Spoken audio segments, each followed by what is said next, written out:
করে খুন করে থামাবে কে হাদিকে? শুয়োরের বাচ্চারা চেনে না আজাদিকে। প্রতি ফোঁটা রক্তের কত শত মূল্য, শহীদের জমিনে রক্ত অতুল্য। এই হাদি একা নয়, হাদি কোটি লক্ষ, বাংলার পুরোটাই হাদিদের পক্ষ। শহীদের কাফেলার ডর নাই, নাই ভয়, হাদিদের প্রার্থনা যাই চাই তাই হয়।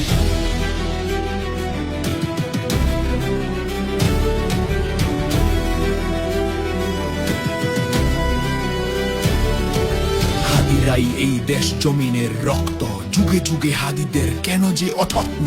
হাদিরাই এটম বোমা আবাবিল পক্ষী, সহুসের মঞ্জিল সুশীতল লক্ষ্মী। আবরার হত্যায় ভেবেছিলে শ্রেষ্ঠ, দেখেছ কি ফলাফল ছেড়ে নাই কেষ্ট। হাদিরাই জন্মায় ফাতেমার গর্ভে, হাদিরাই মরুভূমি ফুলে ফলে ভরবে। হাদিদের ভয় নেই, হাদিরা শহীদ তো, হাদিরাই ওমর আলী বাদবাকি বৃত্ত। গুলি টুলি হাদিদের চুলটাও ছেড়ে না, হাদিরা আছে বলে ফাশিস্ট ফেরে না।